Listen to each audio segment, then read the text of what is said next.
This specific interview is sponsored by Burn It Up Coaching and the 21-Day Transformation. And if you are an entrepreneur or a high achiever, but you feel stuck, you feel overwhelmed, lost, you're lacking clarity, or you're just not producing the results that you know you're capable of, you are ready to get to the next level. The 21-Day Transformation is for you. And it's a one-on-one program for the next 21 days. If you don't like the 1 year, the 6 month, or the 90-day model, that's too long for you. You want quick results fast. I'm willing to work with you one-on-one for 21 days straight to help you break through, unlock your greatest possible self, unlock your greatness, dial in the habits, dial in the daily activities so that you're single-mindedly focused on your 21-day goal and you achieve that goal. I'm here for you every step of the way to make sure you are set up for success. So if you want to join the 21-Day Transformation, send me a message or an email, get in contact with me, and I can send you an application that you can fill out and see if it's a good fit for you. Let me know quickly because spots are filling up. And next part of this awesome interview is to read the iTunes review of the week. And that this week is by 17th Try. Says, I love this insight. I've heard people say things before like, don't wait until you're ready. You'll never be ready. I loved your twist on that. If you'll never be ready, you'll also never be not ready. Your energy is powerful. I look forward to hearing more episodes of your show. Thank you, 17th Try. And if you are out there listening and you love this show, you enjoy it, you want to give us feedback, feel free to do that. beyourgps.com/iTunes or search for Becoming Your Greatest Possible Self on iTunes. We would love to hear from you and hear what your thoughts are. And we do read all the reviews, so thanks in advance for doing those. Now for the Woman of the Hour. Erin Burch, aka the Body Whisperer, has created a signature system, the Burch Method, that ensures a timeless, enduring, and painless body and promises pain relief, ease, and high performance no matter what your current physical status. For over 3 decades, she has been transforming people's bodies through a deep, inside-out, intuitive understanding of how their body works best. She has worked with top Hollywood A-listers, rock icons, professional and amateur athletes, and her professional training as a physical therapist and yoga expert give her a wealth of tools to deliver a sense of being reborn in your body. Erin, are you ready to rock this? Yes. Yes, you are. Absolutely. Thank you so much for coming on to Becoming Your Greatest Possible Self. We're going to have a lot of fun, definitely. Aren't we, Erin?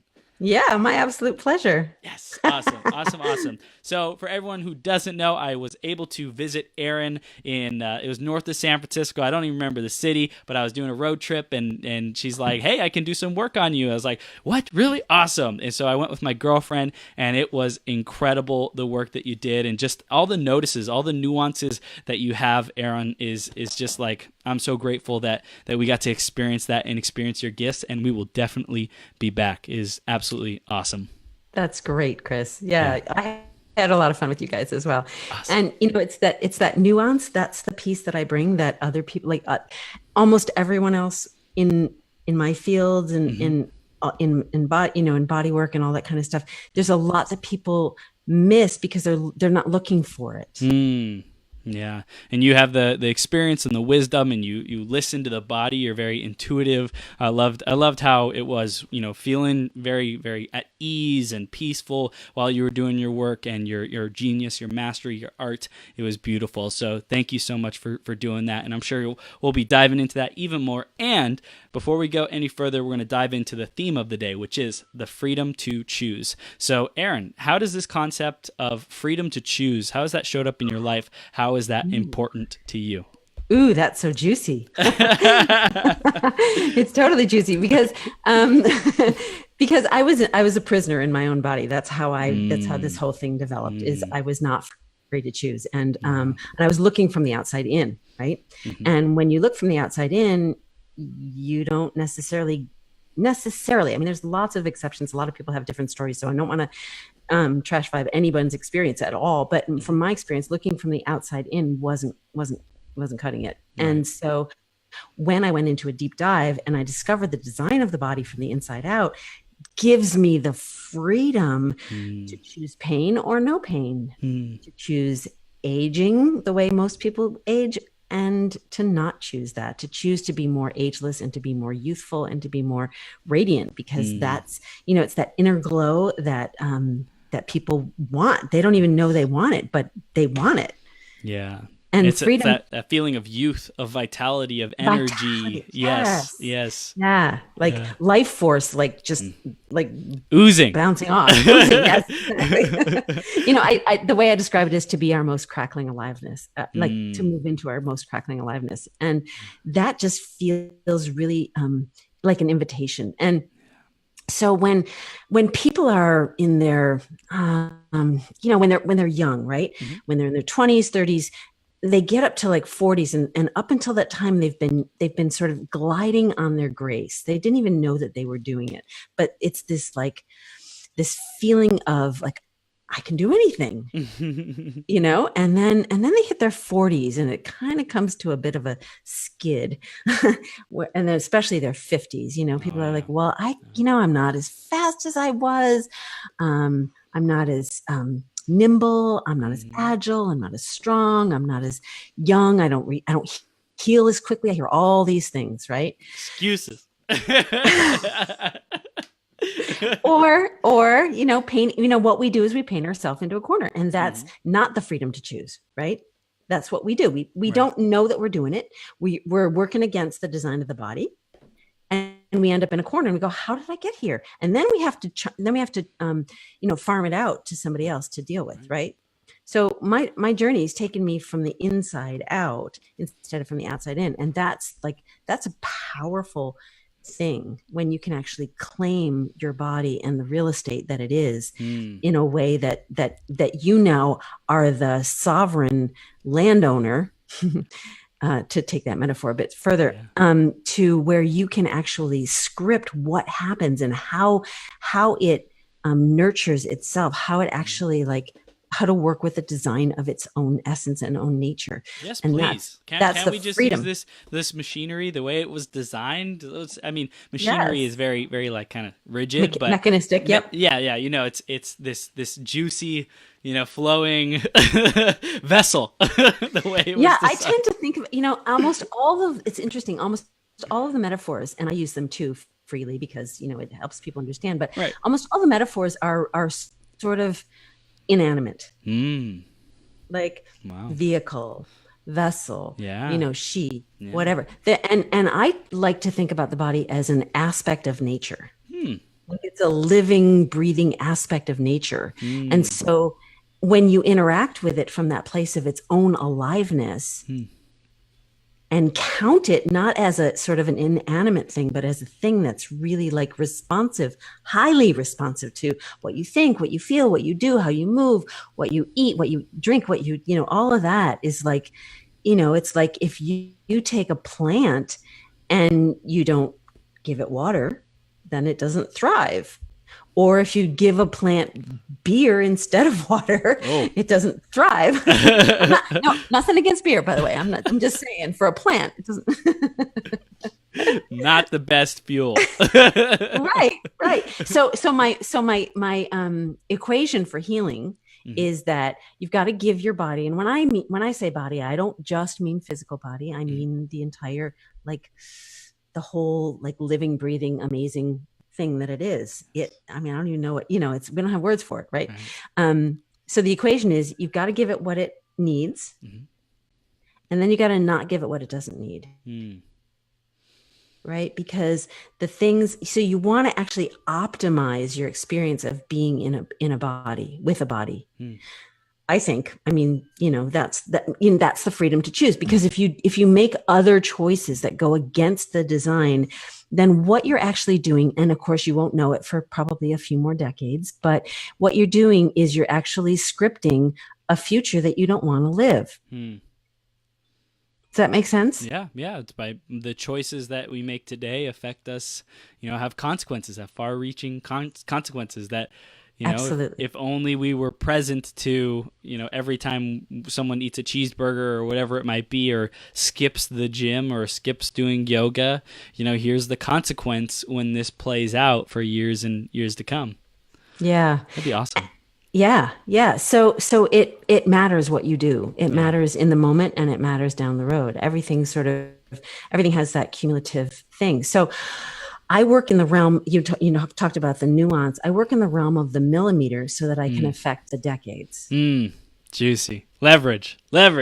Yeah. Yes. Awesome. I love it. So tell us a little bit more about, what is the body whisperer and the Burch Method. Tell us a little bit more about that. Yeah. It's one of those things that sort of evolved over time as I was trying to figure out how to bring my body back to life, because I was in a really bad place where scar tissue had pretty much claimed my pelvis, back, and hips. So I was in a really, really bad place, and I'd be crippled. I don't even think I would be. I'd be nowhere near my level of aliveness. Nowhere near.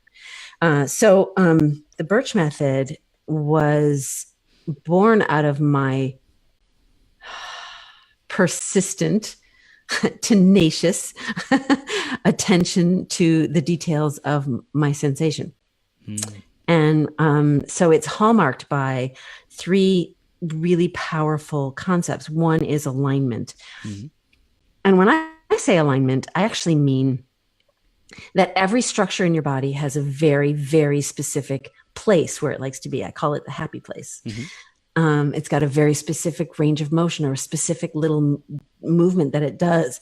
And I call it the happy dance. And it's got conversations between structures that we don't even know about, but I call that happy relationships. So when those happy relationships break down, when something is so far out of the alignment that it can't actually talk to the other parts that it's designed to talk to, or it can't move the way that it was designed to move, or it's knocked out of its happy place, then your body is working so bloody hard 24/7 to try to keep you functioning, because functioning is king, right? You got to be able to function. So you're working against it when you're not in alignment.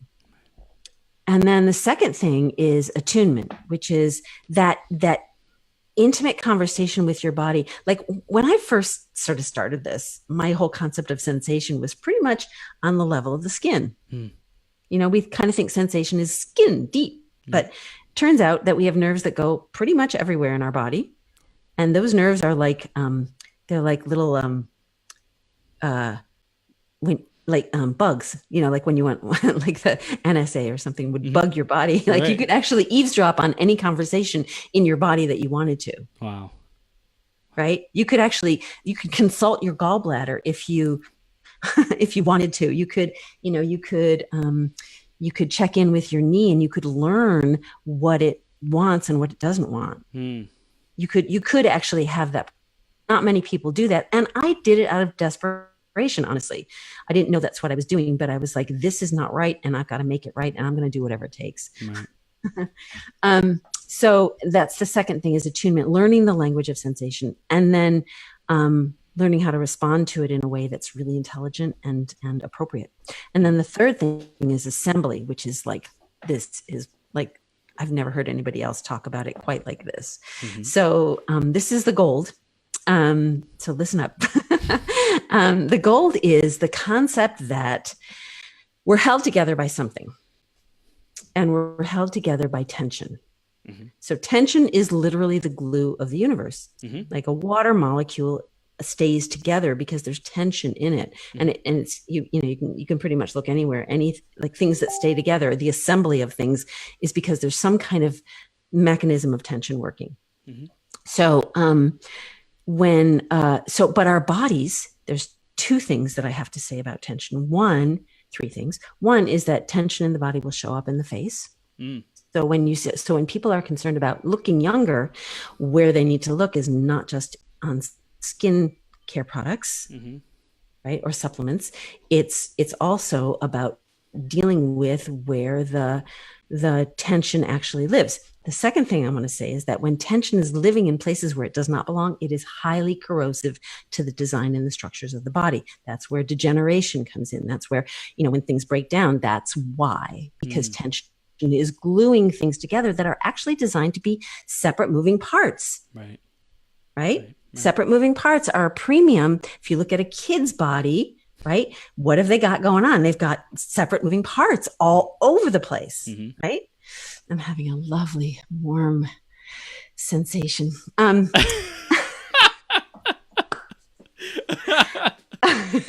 And an adult's body, what's going on is they've got way fewer moving parts. And that, if you can recapture that, which I've shown to be possible, then you've got a body that's not aging at the same rate. And then the third thing I want to say about it is that there is actually a system in the body for holding the tension in the way that it was designed.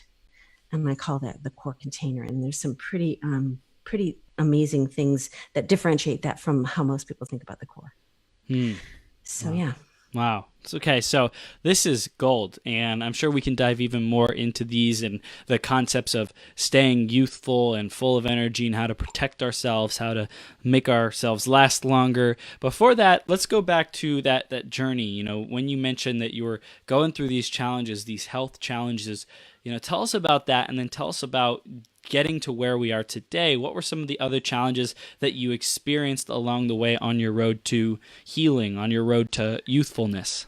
Oh gosh, Chris, this is quite a story, but it happened. There was a perfect storm. I was pregnant in a car accident in a snowstorm, and unbeknownst to me, my appendix had been chronically rotten. Wow. And I didn't know that for another year. Wow. So in that whole confluence of things, my body formed an abdominal abscess. Now, anyone who knows anything about abscesses knows that they're incredibly painful, like ridiculously painful, and that that they should never get big. And mine got really big because I was in denial.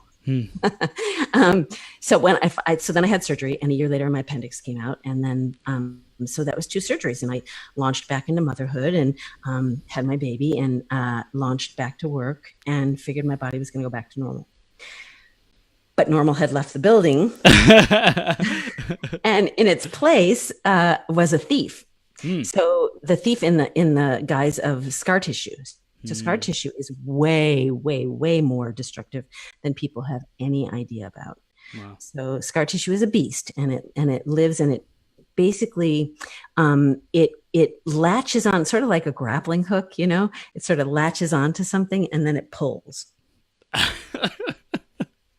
Yay! and then it distorts, right? So my pelvis went from being like oriented normally to being like so far offline, right? My right hip was so far back that the first thing I noticed was my right foot was peeling off the floor. Odd behavior for a foot, doesn't usually do that. So I was like, well, what's going on here? This is not right. And I followed it up, and my pelvis was so rotated. I was like, oh, this is not good. And then I had an experience doing yoga where, you know, you anticipate that lovely stretching experience. And what I got instead was internal ripping. And I was like, this is so not good. What is that? What's the difference between a stretch and internal ripping? Well, you know it when you feel it. There's not even a question. Like, it's like something felt like it was literally like ripping, like the stretching. I was way beyond stretching. And the worst part, like, first of all, that's never a good thing to feel like ripping in your body, never. But to me, what it signaled to me was that I had run out of grace. Now, we are designed for our grace to last for a really long time, pretty much. Like, it's very rare to rip something in your body. And the only way that it rips is when you've run out of options. So at 35, I'd run out of options, and my movement started to screech to a halt. Now, what happens when movement screeches to a halt is that you're kind of messed up. Yeah. And nobody that I went to had any clue as to how to reverse this. I mean, I was literally old. I don't know if you've watched like old people at a wedding, for example. They sit in their chair. And they sit in their chair. Exactly. Like, movement is not something that and I know this because I was there. I would sit in the car and I wouldn't move because it wasn't comfortable and it didn't feel good and it wasn't rewarding. Movement is rewarding if you do it, right? But if it doesn't feel good to do, then you stop moving. Right. You know, and that's what happens with people a lot, is that when it doesn't feel good to move, they stop moving. And then I was like, okay, I'm old at 35. What's going to happen in 5 years, let alone, 40? Like, this is really bad. So my journey, basically, there's a couple things that happened. One is somebody made a distinction for me about thinking and feeling. And they said to me, this was real. You have to understand how fundamental this was, because I was walking around feeling like a prisoner in my own body. Like nothing was working. I couldn't sit cross-legged on the floor. I had to lift my leg into the car. I was limping. Like things just really started to go south. Somebody made this distinction for me. She said, you can't think a thought and feel a sensation at exactly the same time. And I thought, let's see if that's true. So I checked it out and it was true. And what that gave me was like a twofer. You know what a twofer is? Two for the price of one, right? Yeah. So the first thing it gave me was a way out of a pretty toxic mind at times. Like when you're stuck in your mind and you're like, I'd like a vacation, please. Right. Especially I think a lot of people get so frustrated when their body doesn't work, when they experience pain, that aggravation of constant pain. It's so easy to be complaining and negative. And it's like, I don't want this to be here anymore. Why? It's consuming. It's consuming. It's really, to be in pain. I swear to God, I mean, I've been in a lot of pain in my life, and I've learned how to really do an incredible workaround with it. I've got some hacks around that, but being in pain is a consuming thing, and I don't wish it on anybody. And it breaks my heart when I see people in pain, because I know what it's like, and I also know different. So that's what breaks my heart. So, where was I going? The stretching, the tearing. But so you can't think a thought and feel a sensation at the same time, right? So number one, it gave me a way out of my mind, because Wayne Dyer has a quote where he says, there were times when it wasn't safe to walk down the streets of my own mind. And so we have toxic neighborhoods, and so at that point in my life, it was really helpful for me to have a way out. But the second thing that it gave me was even better than that. And that was that I suddenly had, by following sensation, I actually had a way into where the problem was, because I couldn't fix it with my mind, and I couldn't fix it with my physical therapy, and I couldn't fix it with my yoga, and I couldn't fix it from what I knew. So I had to go someplace where the information was new. And my body gave me predictable and repeatable access, which means there's a scientific approach here. Love it. That actually defines a scientific approach, is to have something that's predictable and repeatable. So now I had access to where the problem actually was. And that allowed me to just, the second thing I did was just let my awareness steep into the tissues. And there's no way that you can't learn something when you do that. That's our consciousness at work, right? When you put your awareness, I think of awareness as a crowbar. Wow. So once you have a little opening, then you can get more, right? That's what a crowbar does. Yeah. Wow. So that awareness in those, we're talking about mostly painful places, right? Oh, yeah. Okay. So what does awareness bring in that area? Crowbar to what? What does it open up for us? It opens up, it creates space, right? Awareness always creates space, and you can always create space. That is a gift that awareness brings, is that you can always create space. So once you settle your awareness into a place of pain, what you will notice is something. You'll notice something. You'll notice a quality. You'll notice a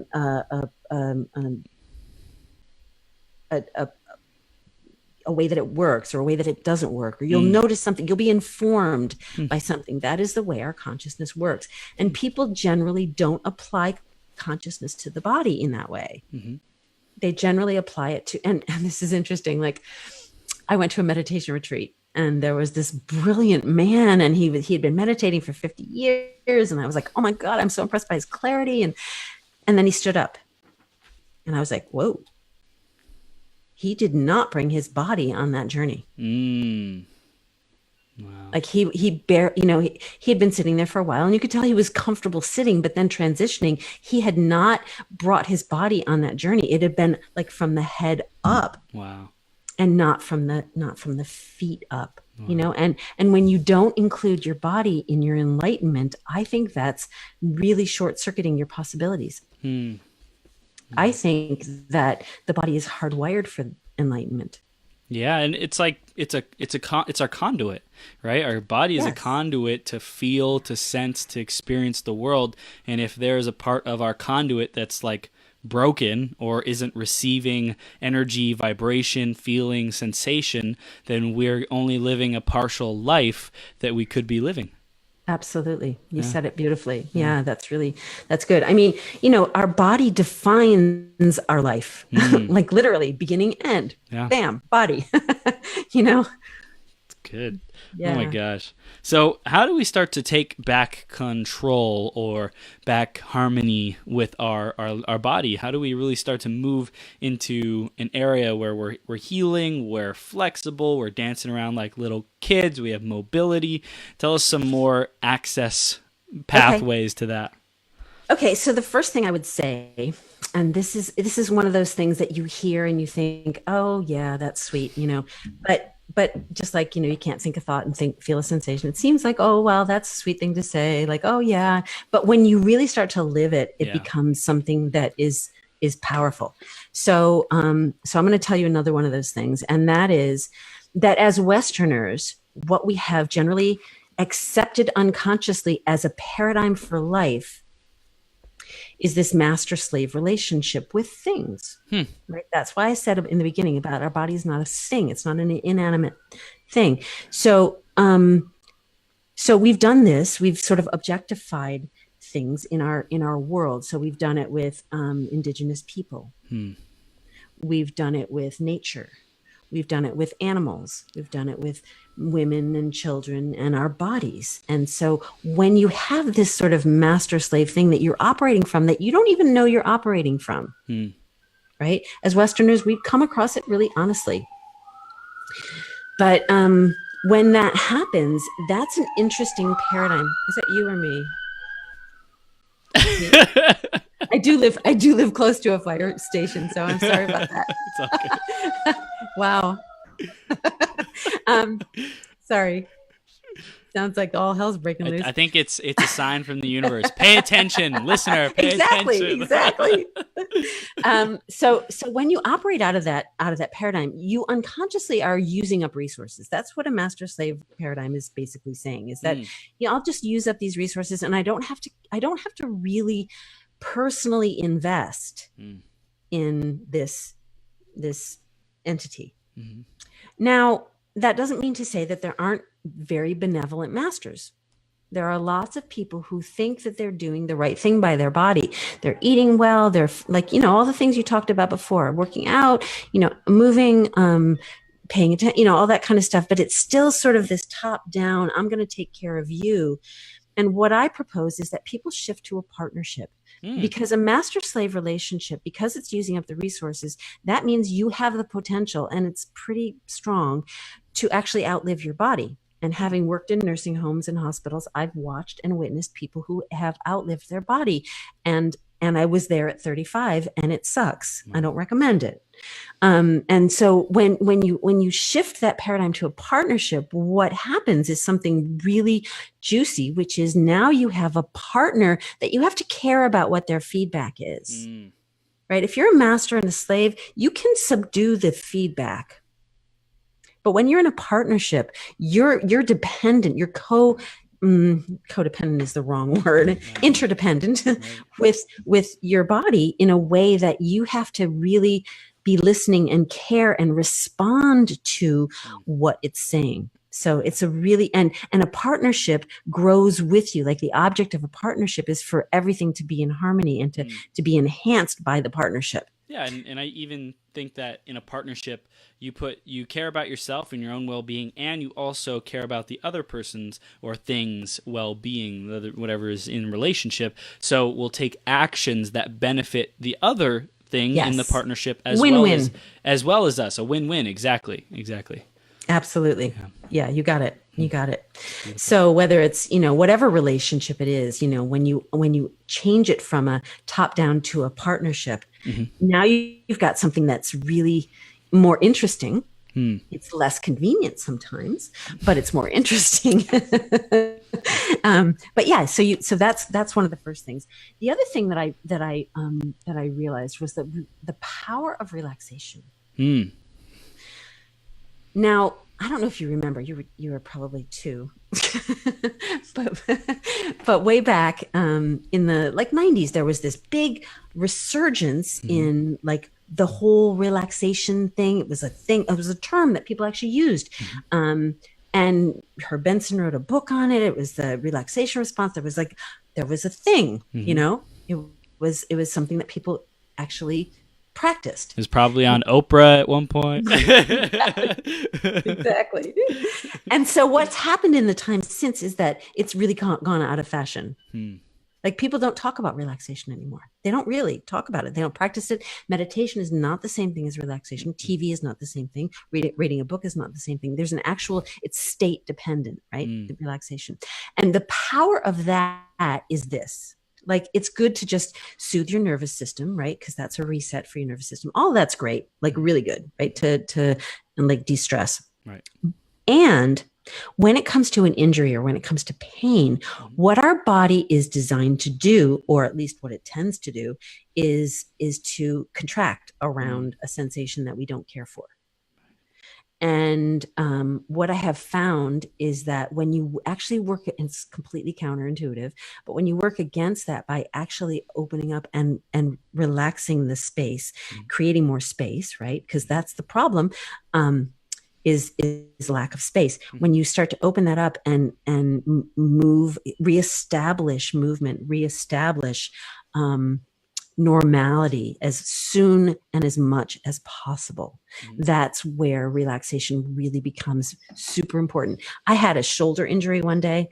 It wasn't so much an injury, shoulder pain, which because of my physical therapy background, I know that it was going to be a frozen shoulder. It was headed that way. Actually, in acupuncture, there's in Chinese medicine, there's something called 50-year-old shoulder, where people get frozen shoulders when they're in that decade. Wow. So I was really, really in so much pain that I couldn't put my hand on the steering wheel to drive. That to dress and undress was it was searing pain. So I went to bed and I found a place where I was comfortable, which was difficult, and then I just really relaxed all of and it's so scary to do because your body's like, oh, I'm going to feel pain. I'm going to feel pain. I'm going to feel pain. I don't want to feel pain. Right. But if you really just sink down into that and relax it, pain was gone in 2 days instead of being a 6 month. I love that, the awareness, the opening, the space, right? Because it's whatever was happening in there was probably tension, right? It was tension and immobility. Protection. Protection. So when you slowed down, you said, I'm committed to relaxation. How do I do that? Okay, breathe into it, feel into it, allow it to just be, allow it to let go. Your body's like, but wait, protection. And you're like, yes, don't worry. No. We got this. We got this. Exactly. That's exactly it, Chris. That's perfectly said. So that's really taking back, I talk to people all the time and I say, when you're in a car, would you rather be in the driver's seat or the trunk? And because in terms of your body, in terms of your health, many, many, many, many people are actually in the trunk, which is a very disempowering place to be. Yeah. Well, it sounds like, when I think of that in the trunk, I think of a car going wherever it wants to go, making crazy turns and like someone being kidnapped or something, right? And they're in the trunk, getting slammed around everywhere. And it's dark. And that's what our body is, or some people's body is essentially doing. They're just dragging it behind them, kind of like being pulled on a horse by a rope or something, dragging over the bumpy ground. That's what some people put their body through. All day long. Many people use their body as a tool. Oof. A lot of work, like carpenters and construction guys and that kind of thing. Oh. Mechanics will very often really abuse their body and use it as one of their tools in their tool bag. Yeah. Plumbers, a lot of craftsmen like that.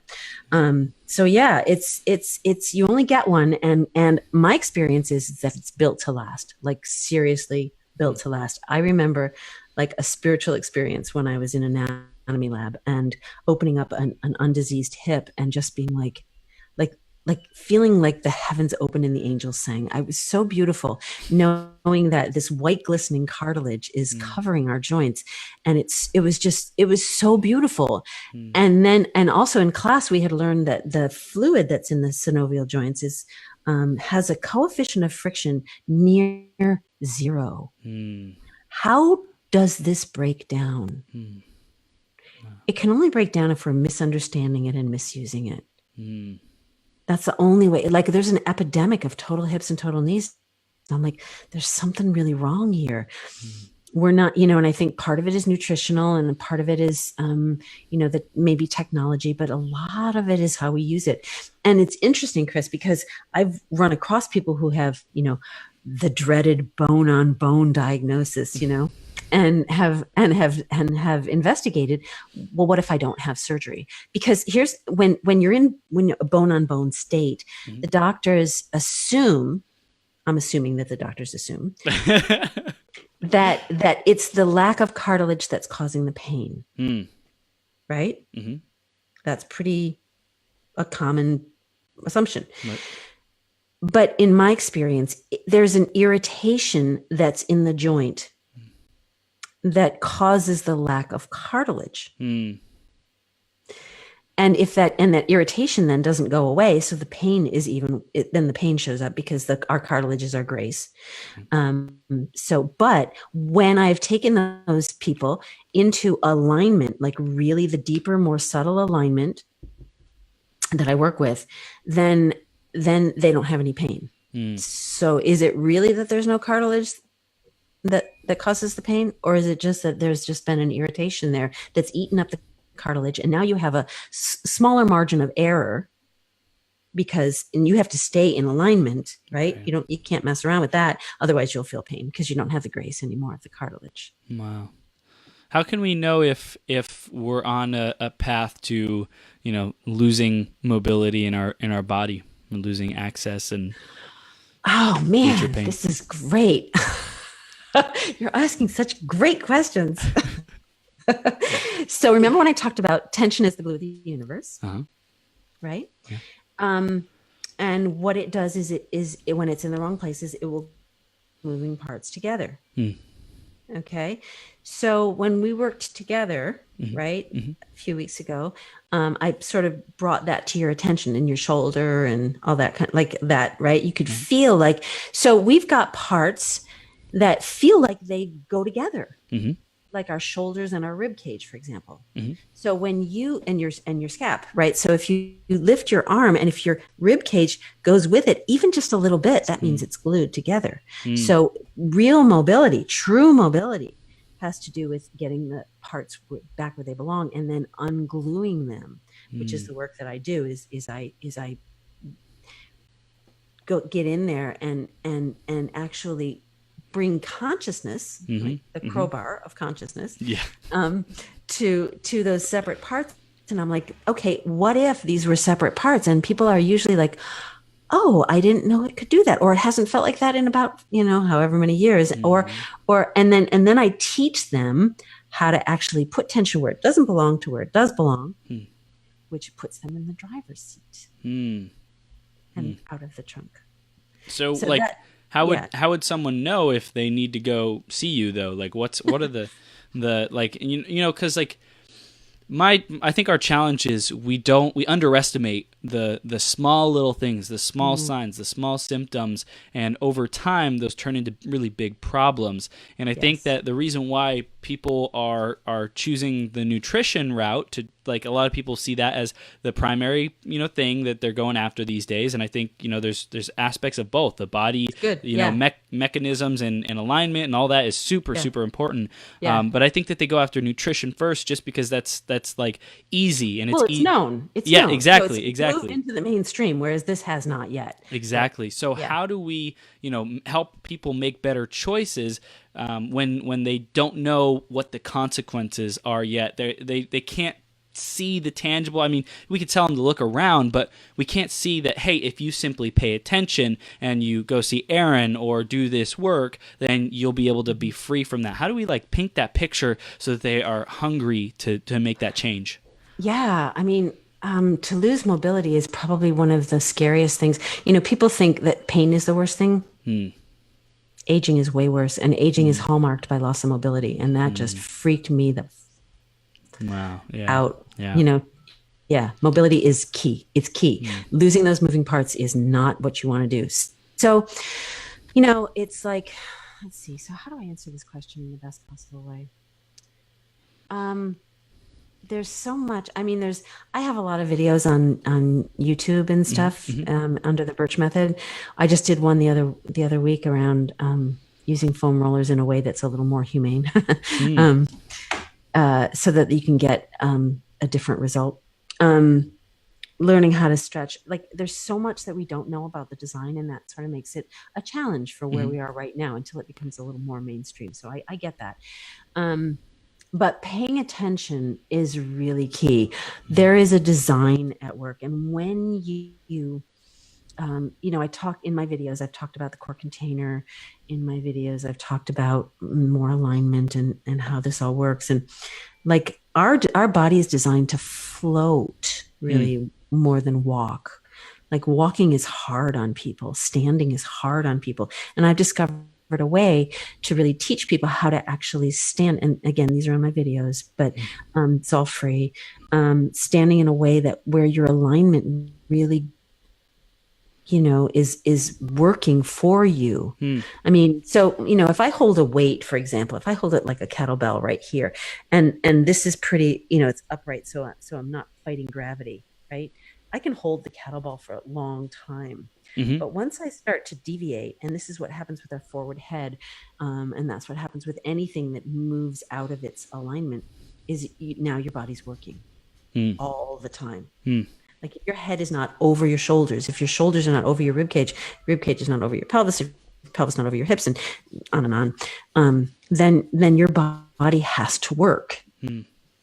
It has to generate some way of holding that structure in place or out of place. But, so alignment's really key. Posture is really key.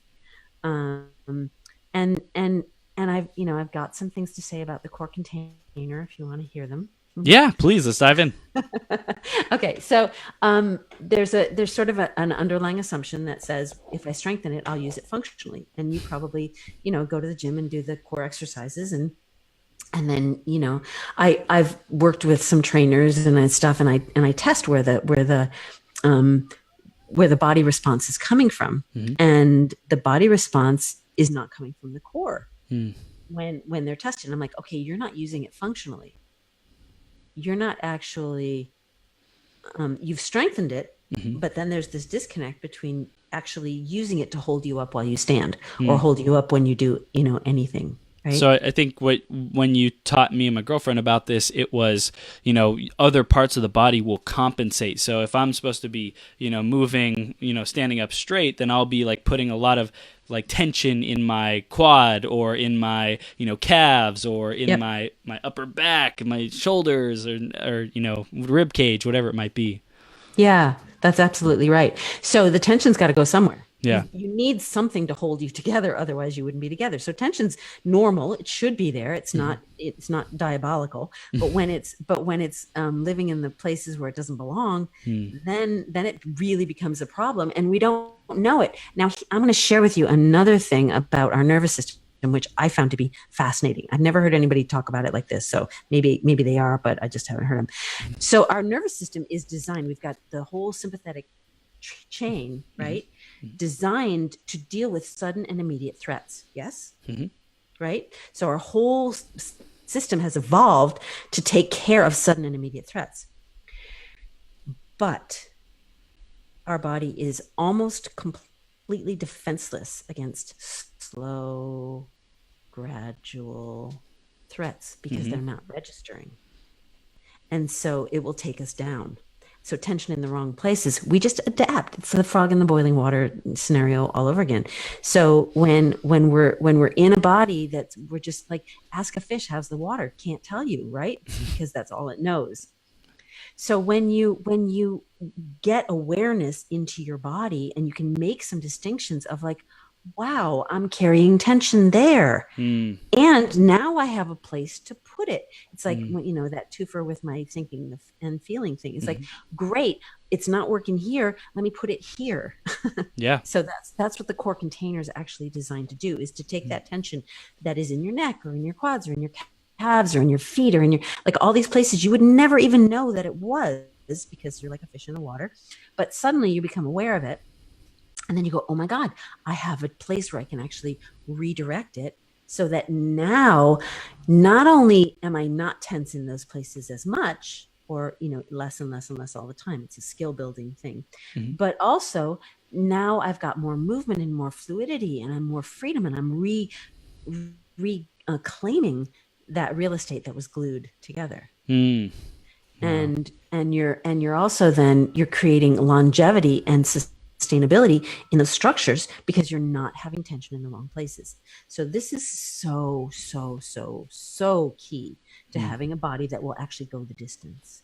I love it. So what other final mindset shifts or new perspectives, new paradigms about longevity around, being more youthful, anything else that we need to know? Yeah. I mean, first of all, you got to know, because our age projections are into the hundreds now, right? They're saying we're probably going to live into our hundreds, right? So, and if you retire at 65, you got to do something. Like, I don't, my contemporaries are actually retiring and I'm like, I'm just getting warmed up. That's right. Like I'm just getting started here. So I don't know what you guys are doing, but, we have to have a sense of purpose, right? And we have to have a sense of playfulness and curiosity and be lifelong learners, right? That's really going to be key because if you're not using whatever you're using, your mind, your body, your movement, your essence, right? If you're not engaging with it, then you start to lose it. I have a thing, going back to a little bit about the tension in the body. So a lot of people complain about tension in the IT band. So then they go to the foam roller and they roll it out and then they're good for another day. Right. So my thing is, well, if there's something that's chronically tight, it's something you're doing. Yep. That's creating that tightness. Right. So I assume right off the bat, if there's something going on, I'm the author and architect of whatever's going on in my body. I just assume that right off the bat. Yeah. And if that's the case, then if I can get my consciousness and awareness to get into that and crowbar that a little bit more so I can find out more about it, I will, and it may take much longer than you prefer. Yeah. But if you do that on a consistent basis, you must learn something. Like that's the way we're designed. So if you steep your awareness into your tissues, into your sensations and learn the language, actually go through the process of learning the language of sensation, which is foreign to us, even though we've been in bodies for our entire lives, it's foreign, right? So getting connected there. I wanted to ask a quick question. Yes. You mentioned about stretching, that we shouldn't, quote unquote, have to stretch, before we talked on this interview.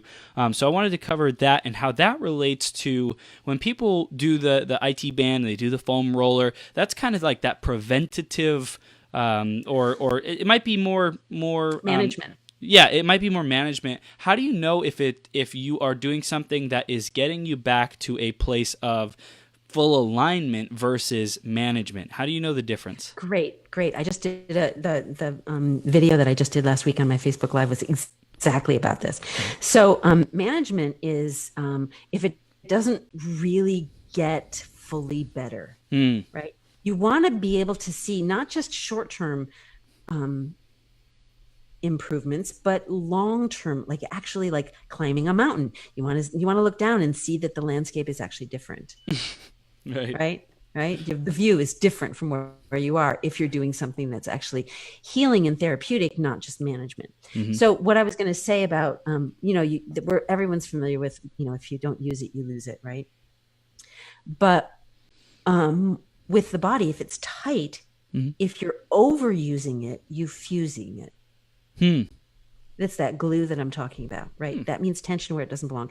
If what you don't use, you lose. What you overuse, you fuse. Wow. So that's a way to think about it. Beautiful.